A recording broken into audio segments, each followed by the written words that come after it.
आज दिल्ली में जो हुआ उसे देखकर सब शॉक्ड रह गए। दिल्ली के मुख्यमंत्री पर सीएम आवास में हमला हो गया। कोई सोच नहीं सकता था कि दिल्ली के सीएम पर उनके घर में हमला हो जाए। सीएम की तगड़ी सिक्योरिटी होती है, आसपास दसियों पुलिस वाले रहते हैं, इसके बावजूद मुख्यमंत्री पर हमला होना यह बहुत शॉकिंग है। क्या कोई बड़ी साजिश हुई दिल्ली की मुख्यमंत्री के साथ? क्योंकि रेखा गुप्ता सीएम आवास पर जन सुनवाई कर रही, तभी अचानक हमलावर ने उन पर अटैक कर दिया। इससे मुख्यमंत्री को चोटें भी आईं, उन्हें कंधे और सिर पर चोट लगी। पूरा देश इससे हैरान हो गया और सबने इसकी निंदा की। इस हमलावर की फोटो भी सामने आ गई।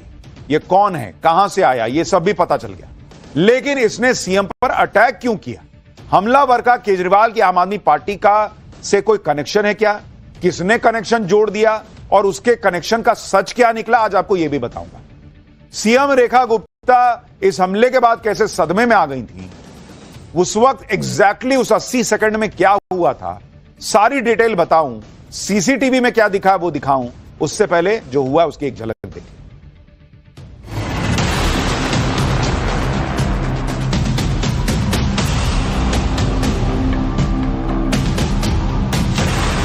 गेट पर आया तो भगदड़ मच गया कि लेडीज को मुख्यमंत्री जी के थप्पड़ मार दिए। हम जब एक चाबी का छल्ला भी ले जाते तो उसकी भी छानबीन करी जाती है, तो वो व्यक्ति कैसे गया, किसने भेजा, कुछ नहीं पता। ये सिर्फ मुख्यमंत्री पे हमला नहीं हुआ, ये दिल्ली के लोकतंत्र पे हमला। बात कर रहे थे, ऐसे में एक शख्स उनके पास आता है, कुछ कागज आगे रखता है और अचानक उनका हाथ पकड़कर उनको खींचने की कोशिश करता है। उसने किया है ये जैसे भाजपा कहती थी, अरविंद की बात तो उन्होंने करवाया था, तो अपना भी देख लें, करवाया है या हुआ है। किसके पीछे कोई राजनीतिक साजिश की बू आ रही है। आमतौर पर मुख्यमंत्री के पास सैकड़ों लोग शिकायत लेकर आते हैं। मुख्यमंत्री पर्सनली इन शिकायतों को देखती हैं, सुनती हैं, या देखते हैं, सुनते हैं। इसे जन सुनवाई कहते हैं। इसी जन सुनवाई में आज मुख्यमंत्री रेखा गुप्ता के साथ जो हुआ, उसने सबको हैरान भी कर दिया और डरा भी दिया। सीएम पर हमला कैसे हुआ, पहले यह सुनिए। सीएम रेखा गुप्ता जब आज जन सुनवाई कर रही थी, उसी जन सुनवाई में शिकायतकर्ता बनकर हमलावर भी पहुंच गया। यह हमलावर शिकायत देने के लिए कतार में लगा हुआ था, लेकिन अचानक हमलावर लाइन तोड़कर आगे आ गया। सुबह 8:20 पर सीएम पर हमला हो गया। हमलावर ने सीएम का हाथ पकड़ लिया था। सीएम रेखा गुप्ता को खींचने की कोशिश की। हमलावर ने सीएम को धक्का दे दिया। धक्का लगने से सीएम वहां रखी टेबल से टकरा गई। इससे सीएम रेखा गुप्ता के कंधे और सिर पर चोट भी आई। कहा जा रहा है कि यह सब ऑलमोस्ट 1.5 मिनट के अंदर हो गया। जब तक लोग कुछ समझ पाते तब तक हमलावर ने अटैक कर दिया। जो लोग वहां मौजूद थे उन्होंने खुद क्या देखा, एक बार पहले उनसे सुनिए। गेट पर आया तो भगदड़ मच गया कि लेडीज को मुख्यमंत्री जी के थप्पड़ मार दिए। ये तो गलत हुआ ना। हम जब एक चाबी का छल्ला भी ले जाते तो उसकी भी छानबीन करी जाती है, तो वो व्यक्ति कैसे गया, किसने भेजा, कुछ नहीं पता। जनता सुनवाई पे सबका का हक है। इसमें कोई बहरूपिया अगर आज उनको थप्पड़ मार सकता है तो ये बहुत बड़ी बात है। अपनी बारी का इंतजार कर रहे थे हम, इससे अगली जन सुनवाई में भी आए थे। मुख्यमंत्री जी ने बड़ा ध्यानपूर्वक हमें सुना था और उनका व्यवहार बहुत अच्छा है। जो भी घटना हुई है ये सिर्फ मुख्यमंत्री पे हमला नहीं हुआ, ये दिल्ली के लोकतंत्र पे हमला है। उसको अरेस्ट कर लिया था। अरेस्ट करने के बाद उसकी बहुत पिटाई भी करी और वो हाथ के हाथ ही ले गए। अभी पुलिस स्टेशन ही लेके गए। यानी जो लोग वहां थे वो अलग अलग दावे कर रहे हैं। कई लोग कह रहे हैं थप्पड़ भी मार दिया, कुछ लोग कह रहे हैं बाल भी खींचा, अलग तरह की चीजें हो रही।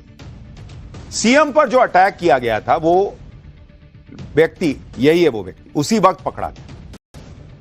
जो जानकारी इसके बारे में मिली है उसके मुताबिक सीएम पर हमला करने वाला यह हमलावर गुजरात के राजकोट का रहने वाला है और इसका नाम राजेश खिमजी सकारिया है। यह 41 साल का है और ऑटो रिक्शा चलाने का काम करता है। इस पर हत्या की कोशिश का मामला दर्ज हुआ है। हमलावर से पूछताछ हो रही है कि आखिर इसने किस वजह से मुख्यमंत्री पर अटैक किया। यह हमलावर दिल्ली पहुंचा कैसे, किन लोगों से संपर्क में था, इन सब बातों का पता भी दिल्ली पुलिस की टीम लगा रही है। हमलावर से आईबी और स्पेशल सेल पूछताछ कर रही है। यह कल ट्रेन से राजकोट से दिल्ली आया था। आरोपी सिविल लाइंस के गुजरात भवन में रुका था। लगातार फोन पर अपने दोस्त के संपर्क में था। पुलिस ने आरोपी का फोन जब्त कर लिया है। फोन को फॉरेंसिक जांच के लिए भेजा जाए। इस हमलावर की फोटो सामने आई तो उसका परिवार भी सामने आ गया। आरोपी के मां का तो अलग ही दावा है। आरोपी राजेश खिमजी सकारिया की मां अपने बेटे की हरकत पर कह रही हैं कि राजेश पशु प्रेमी है और कुत्तों को लेकर आए फैसले से नाराज था, इसी वजह से वो दिल्ली आया हुआ था। लेकिन यह बात कुछ अजीब लग रही। कुत्तों वाले फैसले से कि भाई दिल्ली में सड़क से आप आवारा कुत्तों को हटाइए, ये सुप्रीम कोर्ट ने फैसला दिया और कुत्तों वाले फैसले से कई एनिमल लवर दुखी। लेकिन कोई इस तरह से मुख्यमंत्री के घर में घुसकर हमला करेगा, यह बात गले से नीचे नहीं उतर रही कई लोगों। यह आदमी पूरी तैयारी के साथ हमला करने गया था, क्योंकि पिछले 24 घंटे से मुख्यमंत्री रेखा गुप्ता की रेकी भी कर रहा था। एक सीसीटीवी फुटेज भी सामने आया है जिसमें हमलावर शालीमार बाग में रेखा गुप्ता के निजी आवास की रेकी करता दिख रहा है। यह तस्वीर देखिए, यह सीसीटीवी फुटेज 19 अगस्त यानी कल का है। यह वहां रिक्शे वालों से बात कर रहा है, आवास में कितनी सुरक्षा है, किस तरह से लोग आते जाते हैं, यह सब देख रहा है। इतना ही नहीं, आरोपी तो सीएम के घर के अंदर भी गया था। यह सीसीटीवी फुटेज देखिए, सीएम रेखा गुप्ता के शालीमार बाग वाले निजी घर के अंदर आरोपी दिख रहा है। आरोपी वहां बैठकर एक बात नोट कर रहा था। यह सीसीटीवी फुटेज भी कल यानी 19 अगस्त की है। पूरी रेकी करने के बाद आरोपी ने आज सीएम रेखा गुप्ता पर हमला कर दिया। सवाल तो यह भी उठता है कि मुख्यमंत्री की सेफ्टी में, सिक्योरिटी में लगी पुलिस क्या कर रही थी? वहां कोई व्यक्ति बाहर खड़ा होकर फुटेज बना रहा है, यह आज आपको सीसीटीवी में दिख रहा है, कल नहीं दिख रहा था। वो सिक्योरिटी क्या कर रही थी?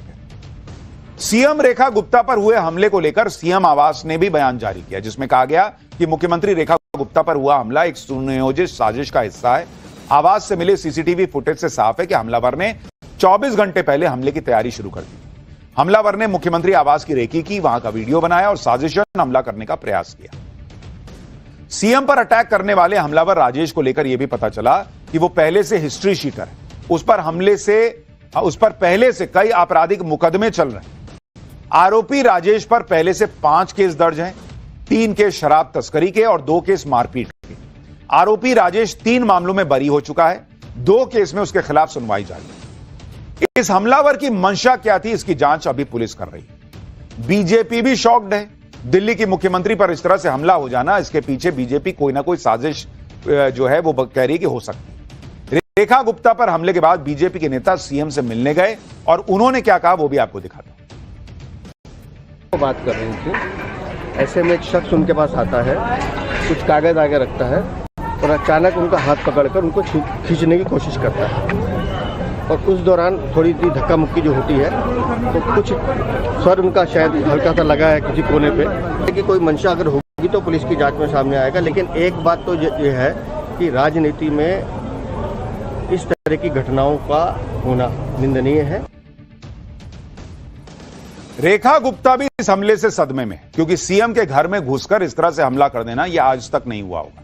रेखा गुप्ता ने हमले के बाद अपना पहला बयान अब से थोड़ी देर पहले दिया।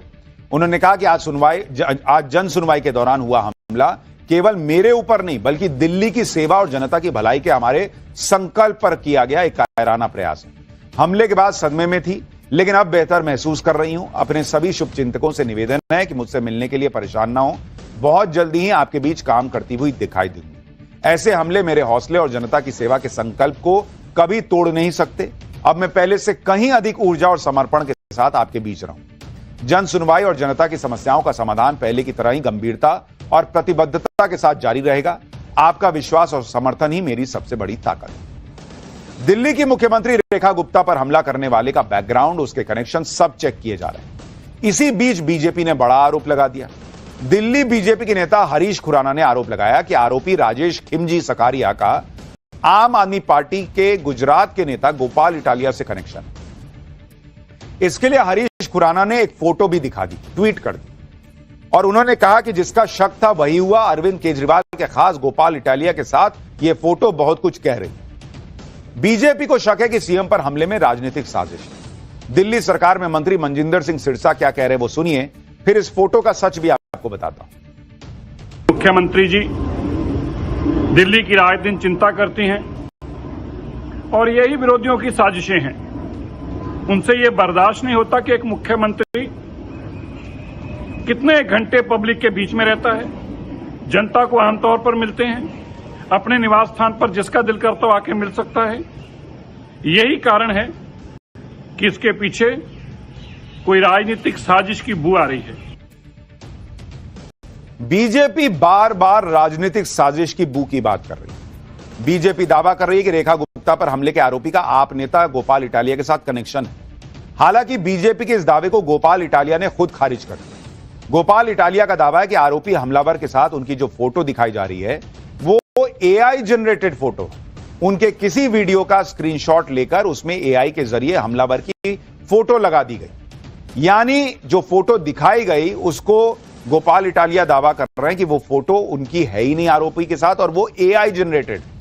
यानी आम आदमी पार्टी का इस हमले से कोई कनेक्शन अभी तक नहीं आया है सामने। लेकिन बीजेपी बार बार कह रही है कि भाई कोई साजिश हो सकती है, ये डॉग लवर इतनी बड़ी घटना कर दे, ये कैसे हो सकता है, तमाम सवाल उठ रहे हैं। लेकिन अगर आप आम आदमी पार्टी पर आरोप लगा रहे तो उसके सबूत भी देने होंगे जो अभी तक है नहीं। और सवाल यह भी है कि मुख्यमंत्री की सुरक्षा में लगी हुई पुलिस क्या कर रही है।